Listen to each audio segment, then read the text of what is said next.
everybody. This is Heather Lockett with Lasting Conversations, and I'm here with the amazing Janna Lemur. Hi, Janna. Hi, how are you? Thanks for having me, Heather. Thank you. Well, Janna is a beautiful, intuitive, she is a creative person. She's a coach, a writer, a speaker, and does amazing things helping her clients and people around the world and find their own self and their self empowerment and coming to places of peace.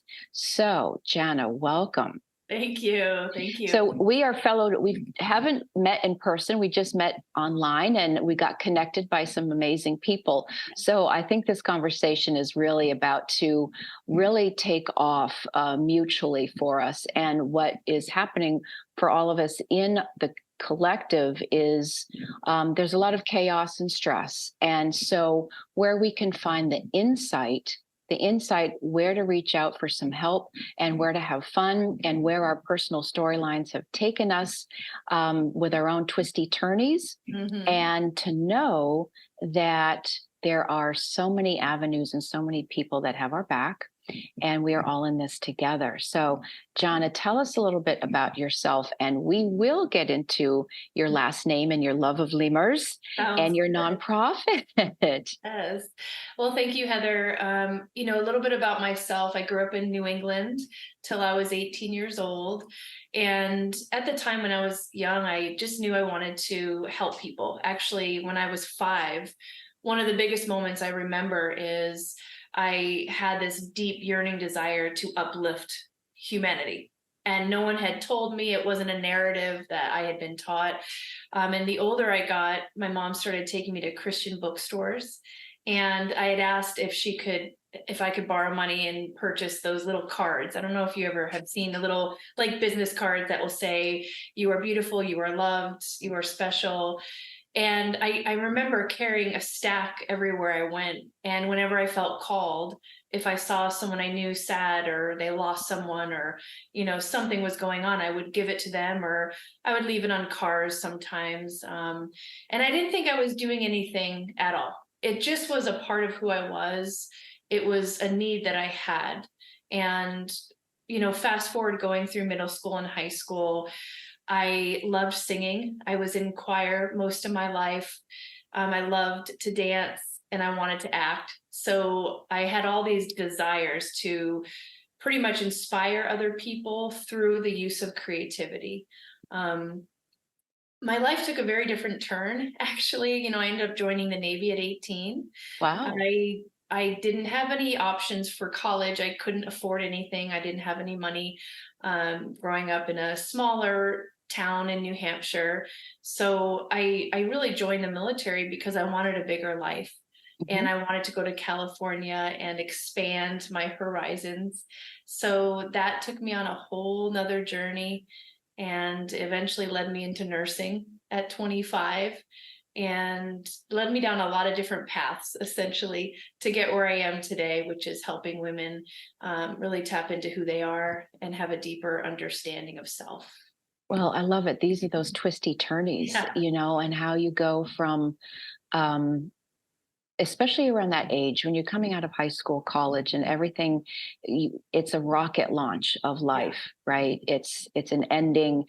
Sometimes people have no idea where they're going, and it can feel very discombobulating. And so, turn left, turn right, down a different road. You join the military service, and was it through there that you got your nurses training, or that came after that whole Navy chapter closed completely? It came after it closed. When I joined the Navy, I didn't know anyone in the military. I had no guidance or anything. I just knew. You really just hopped aboard, said, I'll take this boat. Literally, I went into a recruiter's office and went into every single department and just found one that was going to give me a short enough stint where I could make enough money for college. And I told him I want to go to California. That's all I knew. And Okay. there was no guarantee, of course, but I ended up getting California and getting a shore duty, which was pretty unheard of with my designation. And that opened up a lot of different doors for me. I met the first man that I was ever with and the first love that I had in my life. And eventually that relationship is what pushed me into becoming a nurse when I was 25. So it wasn't ever something I wanted to do. I didn't like the medical field. I had no interest in helping people in that way. As much as I wanted to help humanity and serve, I never thought it would be in medicine. I really didn't. So that put me down a whole new path of exploration, really. How long were you a nurse? I've been a nurse for 12 years. So I traveled the country for about 8 or 9 years, doing different trauma centers and, different big cases in surgery. And then I stopped traveling a little bit ago to be here with my husband. I have Your, some more roots. your current husband. So Yes. within that, tell us how you came into more of your spiritual side, your guidance. I see you've got some beautiful oracle cards and books in Yeah. back of you and paintings. And you are an oracle deck writer. Tell us what Yes. that is for people who may not know what oracle decks are. Sure. So oracle decks are a divination tool. So it's just a tool that people can use to go deeper into the self, deeper into the higher wisdom and knowing. So for instance, this is just one example of an oracle deck.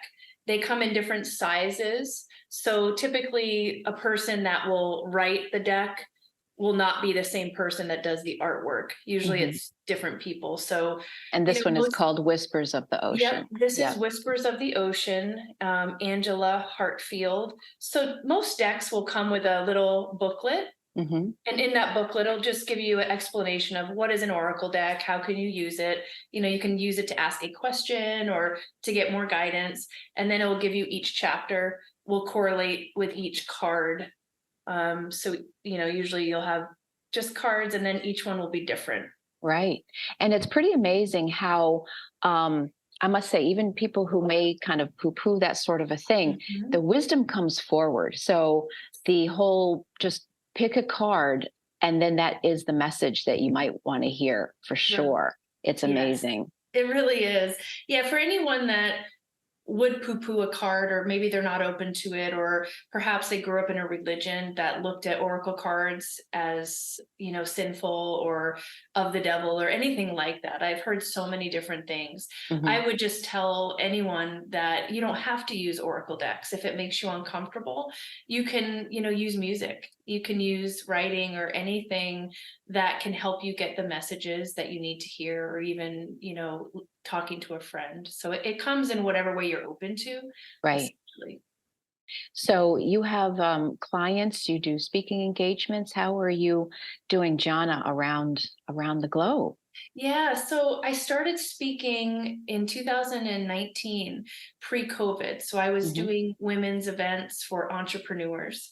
So I did a lot of networking events in Palm Beach County, and I did a few speaking events, doing more like workshops with women that were hands-on, immersive, transformative experiences. I had a blast. I really did. COVID happened.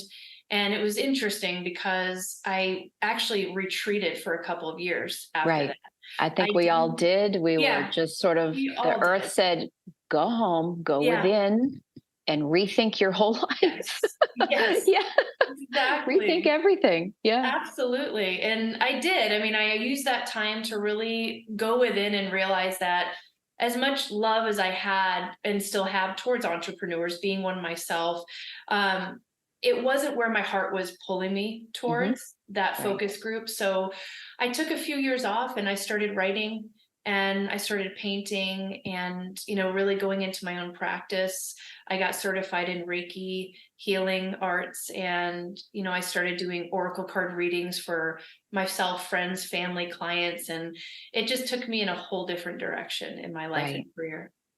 That's perfect. I mean, Yeah. again, the twisty turny, and when we kind of, the universe can just sort of bop us on the head and say, okay, are you listening? Are you listening? And just to go within and try something new and shift what needs to be shifted. But the, again, with in back of you that I'm looking at for Yeah. the people who are just listening, there's nature. She's surrounded by nature and animals and animal wisdom, and that's part of it too.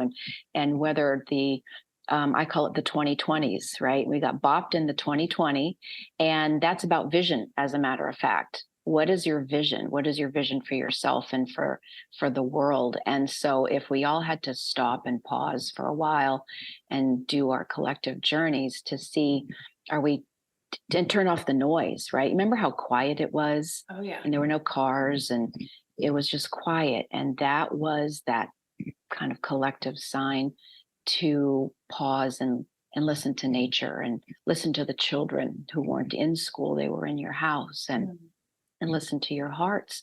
So I know the theme and the title of this show is going to be insight. And I think this kind of gets into that inner vision as well. So you're here as a way shower, or that we're both here as way showers to help women. I'll include the guys too, but to really help people have that self sight, that insight into what is it that makes us tick, and what is it that might be a roadblock. So do you help people within their trauma systems to kind of see their way clear? Tell us more about your work and what it is that is your passion. Yes, thank you. So I've worked a lot around trauma, physical trauma in my career, as I had said before. And Hmm. I had had a lot of trauma happen in my own life and my own PTSD within childhood and also within my nursing career. So much that was unresolved. And Hmm. I'm so grateful, really, because all of those heart wrenching to my knees moments where there were times I didn't even want to be around anymore. It Right, was so heavy right. that like being empathic and being highly sensitive and having like 40 years or more on this earth where I felt like I was carrying humanity's heaviness on top of my own grief and sadness and depression and um, finding my own way. Like it Hmm. got to a point where it was so unbearable that I was really struggling. And um, I think I realized through all of it that I want to work with other people that are going through a lot of deep, heavy, hard things because I know what it's like. And I'm not afraid of talking about those things. So when it comes to trauma, PTSD, grief, I've dealt with a lot of people that are sick and dying Hmm. themselves, and also people that they're losing loved ones and they have Right. lost someone that they love. And even the grief, from myself, I hurt myself badly about 12 years ago training for a competition, and my life has never been the same. So there's a lot of grief associated when we lose parts of what we can do and the function that we have in life, and part of our identity can be lost in that. So to answer your question, like all of those things Hmm. really were the driving force in my life and my own healing. And it's what I realized I really want to do in the world. Part of what I want to do is help those people going through the hardest times of their life be able to go within and to be able to walk through that fire and know that, like you said, they're not alone. They're not alone. There's other souls out there that want to help serve humanity. I think, like both of us and so many other people, that is our driving force, is to help be the light for other people, to guide their own way, essentially. Well, and you touched on something about being empathic or being an empath, and or I will also say a super sensitive, Yeah. and to recognize where that can be a burden in itself, where we, unbeknownst to us, we don't realize what we are taking on, especially as children. Maybe we've been sick, or there are people that are chronic with something or other because we're carrying the load of our family members. So for me personally, that's been my own awakening is, oh, I can let that go. And Yes. I'm a fixer in recovery Me because, too. right, the super sensitive who tend to want to help and save everybody or maybe keep somebody alive or all those things. Oh, step back Mhm. and do some self medicine, Right. and to not necessarily take on the burdens of the world. And so I find it's an interesting balance of being in service without the overgiving. Yes.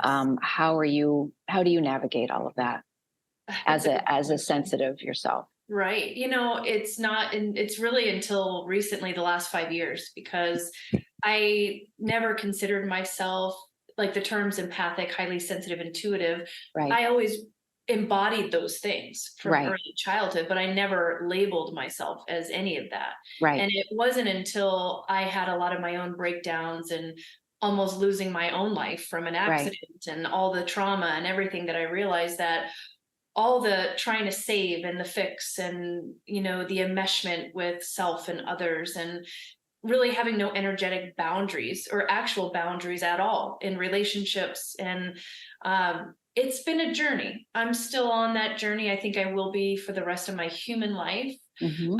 It never ends. So Right. I think I've absolutely realized, the fact that some of the heaviness I've even dealt with in my own depression has actually been the heaviness of humanity. It's not just mine. And I would love to share that with anyone listening here, because I think so often we feel, at least I felt like this shame that I was failing, being someone Right. that was very much wanting to achieve a lot, wanting to do a lot in life. And I just felt like when I couldn't handle my own life anymore, being someone that was always on high octane, like high functioning, anxiety driven, wanting to accomplish a lot type of a person, and achieve a lot, that it's not it's not like only your stuff that you're carrying. And Right. to really recognize that, and to know that it's okay, like you said earlier, to let that go, So- let that belief system and let that heaviness go, and know that sometimes you're just witnessing it, and witnessing it, like energetically speaking. Right. Well, as you're speaking, there's two tangents that lead back to the same thing, to the core of what you're saying. One is as feeling like that there can be a collective thing. Obviously, when major things happen or a storm happens, and there you can feel it in the air, and some of us can feel it ahead of time. And so it's great to have people that can know, you're not crazy. Yes, there is something bigger than you happening, especially if you feel it ahead of time. The other thing is, so how to navigate that with a team, a good Hmm. bunch of folks to help us. The other piece of that are the people in the service fields, and there can be huge burnout because of everything you're just talking about, even massage therapists, or certainly teachers, certainly other coaches and folks in the service of doctors, that there are helpers for the helpers. Like the helpers need the helpers, so Yeah. that they're not burning out, taking on all the stuff from their clients or from the administration or from the other areas. It's so again, this navigating within what it is that we individually really could use, and where to say, I need to refuel, and this isn't mine. I really can't take this on, literally, physically, emotionally, energetically. Yes, it's so true, Heather. It's you have to really it's a lifetime of knowing. You go Hmm. through enough things and you realize that what's yours, what's not yours, and Right. what to let go of. It's just as important as bringing anything new into our lives. It's what do we need to let go of? What beliefs, what responsibilities and burdens, and where we're placing our time, our focus, and our energy. Hmm. For me, I had a few burnouts in my life, big time, Right. with my career, traveling all the time, working nonstop, trauma, coming home, to like not a lot of sleep. My health was declining. So I've had a few illnesses that I've been battling, and just a few things that I've gone through because of the severe burnout. Right. So, it's really learning how to be aware. First off, I think awareness is really the beginning of healing, because when we know where we stand and we know where we are energetically speaking, we can also know how to navigate, more of what we want in our life and what we want that to look and feel like. So it is important. It is important to anyone listening out there to know, that you're not alone. Like, I think everyone at this point is burnout in some way. In They're some form. experiencing Yep. some form of overwhelm and Right. exhaustion. And especially in the world we live in, it's so driven by overstimulation, constantly being distracted by one thing or another. So, That's so true. And you use the word driven. And I think for the A personalities, or I kind of had to rat my own self out one day, or a number of days really, where I'm thinking, oh, I'm so chill and zen. Oh no, Heather, you're as OCD as the next person. You're, this stuff is still within us, but this notion of being driven and what's your purpose and how are you saving the world, and let's go with the multitasking, especially for women, we were supposed to be multitasking, and then again the big bop on the head of, oh, nature doesn't multitask. Nature knows one thing and they do it well. So I think for the A personalities, and maybe when you had been working with entrepreneurs, to be an entrepreneurial spirit can be a very interesting avenue to take, because you're driven to do something that's a calling. So how to then balance it to be in a more gentler manner? What would Right. you say to all of that sort of stuff? That Goodness. we're rewriting ourselves really about what it means to be driven versus focused. Maybe that's what it comes down to. Yes. Right. I want to speak to a few things. First off, the entrepreneurial spirit. I've had Yeah, it like many people probably since they were very young, sure. selling pizza slices on the side of the corner or lemonade or whatever. Yep. And I meet so many women that they have that entrepreneurial mind and they want to achieve. Right. And I would say what I learned in my journey of starting a business is it will take you places, I promise you, that you've never been in your whole life. If you want to be challenged, if you want to grow, if you want to shed some things that are no longer serving you, start a business, because it will do all those things. And I never knew starting a business would, the twists and turns that you mentioned, I never knew it would take me down all these pathways of exploration of my Right. life and like, who am I? So that's one thing I would say. Another, we do live in a world that's so focused on achieving and Hmm. accomplishing, whether that's like getting A's in school and getting the degree and the job and the guy and like all the things. So I would say to that is giving yourself a break and knowing that it's not how much you do. It's not like that constant to-do list that never gets done. It's, I would say, going within in a heart-centered way, whether that's taking a few deep heart-centered breaths and being present in the, I guess, in the present moment, Hmm. it's like kind of going within. And I would like, what I ask myself sometimes is I just like lay down, close my eyes, breathe, and just say, like, who am I? What do I really want? You know? Um, and you asked something about the purpose. Like, we all want to know, what's our purpose, right? What's the purpose of life? Why am I here? And for me, I learned, honestly, the biggest purpose is to be present. Like, that has been my purpose in the last 5 years, to be in this present moment and to have joy, Hmm. joy and fulfillment. Whereas if you would have asked me 5 years ago, of course I have all the things, right? The book and the stuff, but I would have just said, it's getting the degree and getting married. And, my purpose is to leave this big legacy. So I think that's a journey of finding, the balance of what is your purpose and who are you. Well, I liked what you said earlier about how does it make you feel? And Mhm. so we can vision board ourselves, which is great, to have a vision.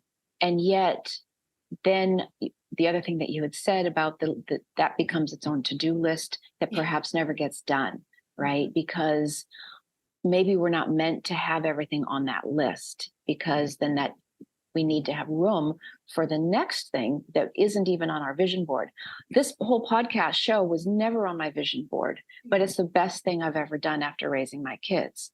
So these are the things, kind of going into what you were saying, of where if we've been so task oriented, where have we not left space to open up into something even grander that we can even imagine? But it gets into how do we want to feel? Oh, we want to feel, XYZ. Name it. And Yes. and maybe that's different than what is on our do It list. is. It is. Yeah. When I was working with entrepreneurs, I had a lot of those sessions where I would ask the women, how do you want to feel? Like, Right. what's the feeling and what's the environment that you want to create within this business? Because it's not so much what's the name of the business, what's the business in Yep. general. It's what lifestyle, what feeling, what do you want to experience? And having that clarity Yeah. gives a lot of power. Clarity is power because it really helps you understand the whys behind, like, why do you want something?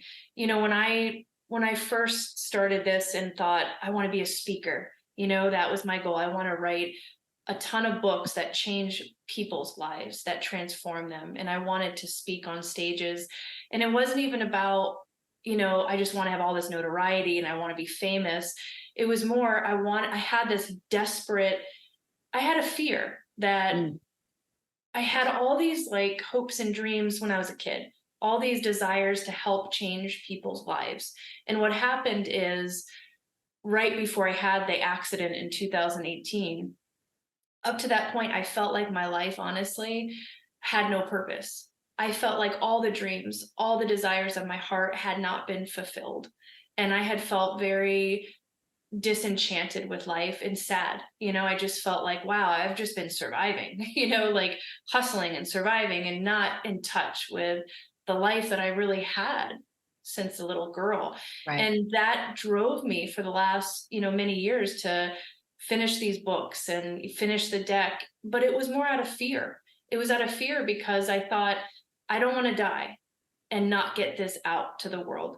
And I had to realize, which was part of my own healing of letting go, that I'm not late for anything. I'm not late for the party, and nor is anyone else listening here that's thinking, I got to get married before I die. I got to do all these things. And we haven't made a mistake. We And haven't. it's certainly not all our fault. And No, this is all so bigger than us. all of it. It's All so the, bigger. all the judgment, all the pressure, all the I want to make a legacy. I want to leave a mark. I want to whatever, fill in the blank. And it's like going back within and like, oh my gosh, I didn't make any mistakes. I didn't make any wrong decisions. Like, I'm exactly where I need to be in this moment, even with you right now. Right. And it's all good, really. Not that it's always going to feel good, but to know that, like, you haven't messed up. You haven't. You're not late to the party. We're not late for the party.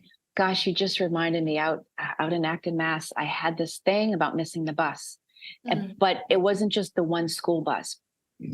It was this thing about missing time, that I can't be late. So somehow we have these strange things kind of wired in us from other spaces, I think. And so to tap into what you were just talking about, we can rewind or unwind those things and take that insight and clarity to notice, oh, I'm right on time. The white rabbit running around with his clock. Oh, he can sit down and have that cup of tea.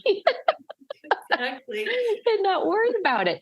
Okay, let's talk lemurs. Yeah.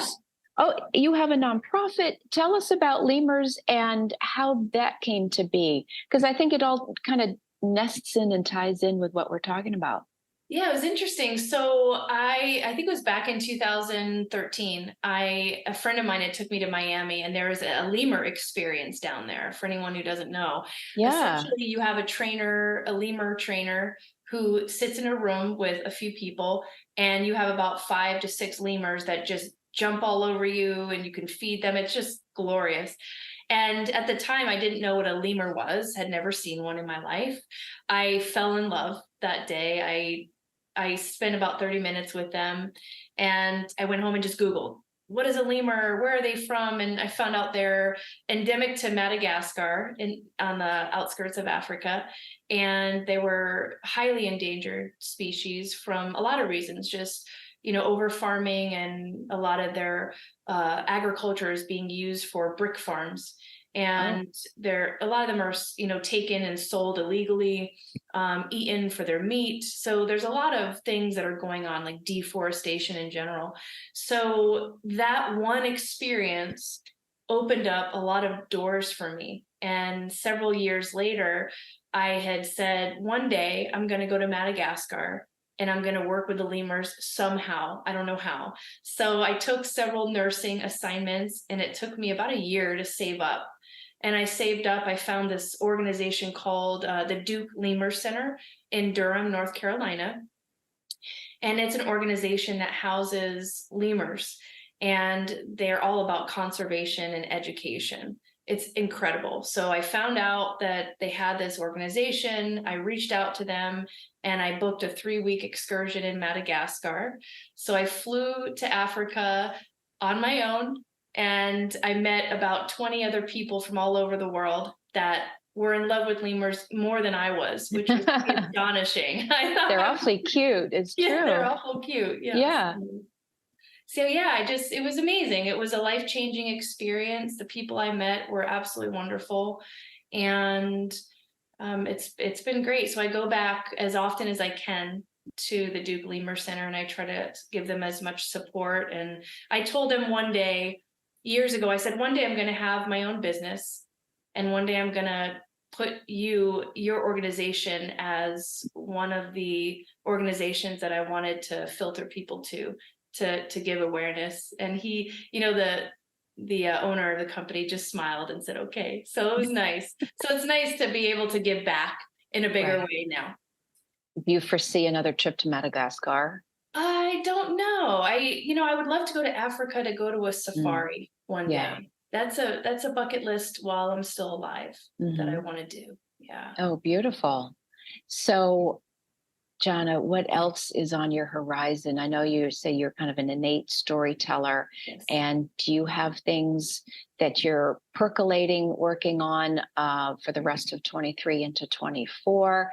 Are you kind of in your own self pause while also helping your clientele? What else is on your wheelhouse? Yes, thanks for asking. So I'm still currently seeing clients one-on-one for the Reiki, the intuitive card readings, the channeling, and the spiritual coaching. But, right now I'm finishing up a memoir. I'm hoping to be done in the next 2 months. It's taken me a while to write this memoir, so I'm really excited to be finished with this soon. I'm finished with creating my oracle deck, so that's already done. I'm just looking for a printer right now, so I'm hoping that the deck and the memoir will be done this year. And I'm working on an ebook right now, as well as a digital guide for women. So hopefully about 4 projects will be finishing up this year, Wow. to be launched at the end of this year, at the beginning of next year. And next year, my focus is shifting away from one-on-one work. Hmm. And in next year, it's going to be more just speaking on stages, speaking in organizations, doing workshops, transformative workshops, hopefully all over the United States and maybe overseas one day. So it will be transitioning for sure. Great. And do you have women as your focus Yes. or okay? They And are. And one day I might open it up to men. It's not that my heart doesn't, go out towards men, because it does, but I do feel more called at this point in my mhm. life to really focus on women and female empowerment. Well, and I can get that. And the word doula is coming up. So Mhm. we're birthing each other in our own way. Yes. And women, it is a separate journey in its own way from the guys. And ultimately, yes, we're all in this together, multi-gendered and the whole yin and yang of it. Within that, though, in one of my previous guests, Brooke, who is a doula, she's been a death doula, and then she now is a life doula and a women's coach. It comes back to the same thing, which is empowerment, and empowerment of self and body to bring forward life and to understand the ins and outs of the medical part of it. But there is also the spiritual within that. And then the aftermath with the kids and the babies. So it's all that is very female focused, right? And very goddess focused. Yes. And so I appreciate that your focus is on the women right now, Yes, for because we sure. are definitely we really are all birthing something completely different right now. We are. And I will say that within the groups that I work with trauma, PTSD, and grief, I'm also Mhm. seeing a lot of women in the last couple of years that are going through these spiritual transformative awakening experiences. And Right. that's what happened on my journey 5 years ago, and I didn't know what that was. I Mhm. didn't know anyone that had gone through it. I thought I was losing my mind and Right. having visions, and just couldn't get out of bed, and it was the craziest, wildest time Yeah. of my life, and it lasted about 3.5, 4 years. Yeah. It was so intense, and I've really just been getting out of it in the Mhm. last year. So that's another thing that I didn't know I would be working with women on, but Right. yet it's here and it's finding me. And I do want to be that lamppost for women that feel like, what's happening? Like, my whole life is shifting, my identity. I don't know who I am. I don't know what matters, and there is a lot of grief that happens because you're letting go of who you are and who That's you thought right. you were, to That's right. find more of that authentic, true self. So, That's it. You've hit it perfectly. That's so true. And, the ancient wisdoms, the ancient texts would talk about dying unto self. But yes. that's just it. We're peeling the layers of what we thought we had. Maybe I'll never forget a therapist, brilliant woman said, you know that really wasn't a real relationship. Like, what?